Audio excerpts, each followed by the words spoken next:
महानगरपालिकेच्या निवडणुका पार पडल्यानंतर काँग्रेस आणि शिवसेना उभाटा गटाला जे आहे ते बहुमत मिळेल एवढं यश प्राप्त झालं आणि त्याच्यानंतर महापौर कोणाचा होणार या संदर्भातल्या चर्चा ज्या आहेत त्या परभणीमध्ये मोठ्या प्रमाणात सुरू आहेत। या संदर्भात बोलण्यासाठी आपल्यासोबत काँग्रेसचे प्रदेश उपाध्यक्ष सिद्धार्थ हातींबरे आपल्यासोबत, त्यांच्याशी आपण बातचीत करणार आहोत। एकूणच काँग्रेसनं सुद्धा महापौर पदावर दावा केला असं सांगितलं जाते। एकूणच काय त्यामागचं सत्य आहे? नक्कीच आम्ही शिवसेना, उद्धव ठाकरे गट आणि काँग्रेस पक्षाने सोबत महापालिकेचं इलेक्शन लढवलं होतं आणि त्यावेळेस असं काही ठरलं नव्हतं की महापौर कोणाचं आहे। तर आम्ही एकत्र मिळून भाजपला रोखण्यासाठी आम्ही हे निवडणूक लढली होती। आज आमचे 12 सर्वमान्य नगरसेवक निवडून आलेले आहेत, उभाटा गटाचे 25 नगरसेवक आलेले आहेत आणि आता आम्ही परवाला महापौरचं आरक्षण सुटलेलं आहे। आमचे प्रदेशाध्यक्ष आणि परभणी जिल्ह्याचे सर्व नेते म्हणून आम्ही चर्चेला उभाटा गटासोबत करणार आहोत। एकूणच आत्ता उभाटा असं म्हणताय की उभाटा शिवसेनेच्या मतीनं त्याचे आमदार किंवा सगळे जे तिकडचे पदाधिकारी त्यांचं म्हणणं आहे की आमचा जो आहे तो महापौर बसेल, त्यासाठी काँग्रेसची सहमती असणार आहे का? नक्कीच आम्ही एकत्र लढलेलो आहोत। मीटिंग बसतील, आमची चर्चा होतील, चर्चेअंती हा विषय मिटवला जाईल। पण महाविकास आघाडीचाच परभणीच्या महापालिकेवर महापौर बसणार आहे। अकोल्यामध्ये जे आपले काँग्रेसचे प्रदेशाध्यक्ष आहेत हर्षवर्धनजी सपकाळ, त्यांनी असं एक स्टेटमेंट केलं की आम्हाला चंद्रपुरामध्ये उभाटा गटाची मदत लागणार आहे आणि शिवसेनेचा परभणीमध्ये जे आहे ते शिवसेना उभाटा गटाला आमची मदत लागणार आहे, तिकडे त्यांचा महापौर बसणार आहे। तुम्ही सगळे स्थानिक काँग्रेसची लोक आहात, तर त्यांच्या मताशी आपण सगळे सहमत आहात का? नक्कीच प्रदेशाध्यक्ष आमचे आहेत, त्यांना सर्व परिस्थितीतली माहिती आहे परभणी जिल्ह्याची आणि त्यांचा जो निर्णय आहे ते आमच्या सर्व पक्षासाठी निर्णय अंतिम असतो। काही आता बैठका झाल्यात का? काय डिस्कशन वगैरे झालंय उभाटा शिवसेना आणि तुमचं, आणि कधीपर्यंत हे सगळं महापौर होताना पाहायला मिळेल? नाही, आता आपण पाहिलं असेल आमच्या जिल्हा परिषदचे इलेक्शन सुरू होते, समजा आमच्या जिल्ह्याचे नेते जिल्हा परिषदेच्या निवडणुकीमध्ये धावत होते। आता उद्या परवापासून आमच्या चर्चा सुरू होतात आणि पुन्हा आम्ही महाविकास आघाडीचे महापौर आणि उपमहापौर वगैरे बाकीच्या कमिट्या सर्व आम्ही शिवसेनेसोबत चर्चा करणार आहोत, त्यानंतर आमचा निर्णय होईल।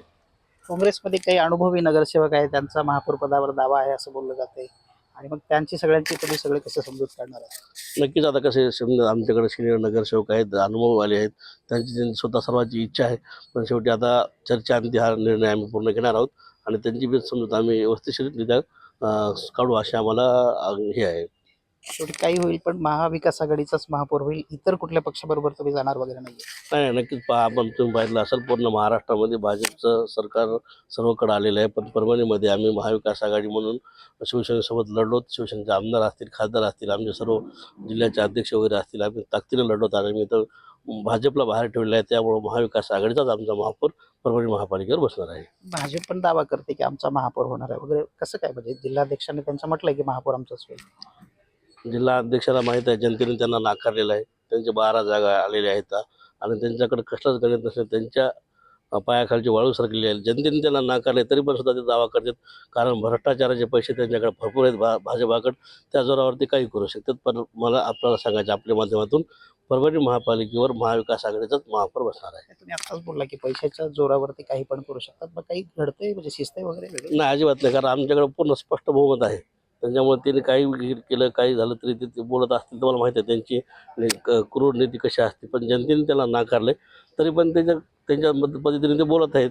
पण परभणी महापालिकेवर पहिल्यापासून आम्ही सांगतो की महाविकास आघाडीचा महापौर बसणार आहे। एक चर्चा भाजपचे कार्यकर्ते करतात की काँग्रेसचे 12, राष्ट्रवादी अजित पवार गटाचे 11 आणि आमचे 12 असे सगळे 35 मिळून आम्ही सत्ता स्थापन करू, भाजप आणि काँग्रेस एकत्र जाईल असं होईल काय? देश पातळीवर भाजप आणि काँग्रेस एकमेकां विरोधामध्ये लढतील। RSS भाजपसारखा पक्ष आहे, काँग्रेस कदापि तिथं जाणार नाही। आपण पाहिलं असेल गेल्या 15 दिवसापूर्वी आमचे काही नगरसेवक मुंबई साईडचे भाजपला पाठिंबा दिला होता, त्यावेळेस आमच्या प्रदेशाध्यक्षांनी ते नगरसेवक समजे रद्द करून त्यांना पक्षात हकालपट्टी केली होती। असं काही होणार नाही, परभणीमध्ये शिवसेना आणि काँग्रेसचाच महाविकास आघाडीचा महापौर इथं बसणार आहे। 2017ला ज्यावेळेस निवडणुका झाल्या, काँग्रेस सत्तेमध्ये जात होती, त्यावेळेस भाजपनं तुम्हाला पाठिंबा दिल्याचं बघितलंय सगळ्यांनी।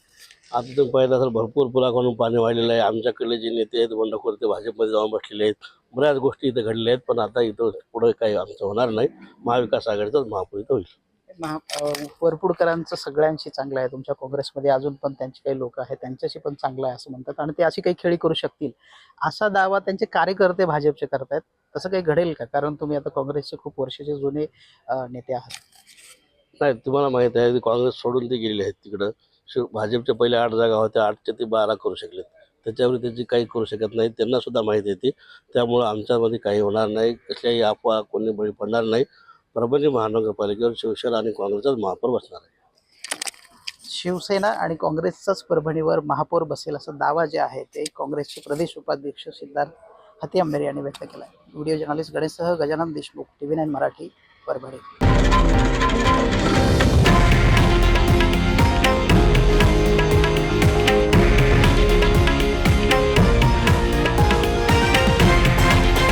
हे आहे देशातील नंबर 1 न्यूज नेटवर्क आणि आपण पाहत आहात TV9 मराठी, एकमेव.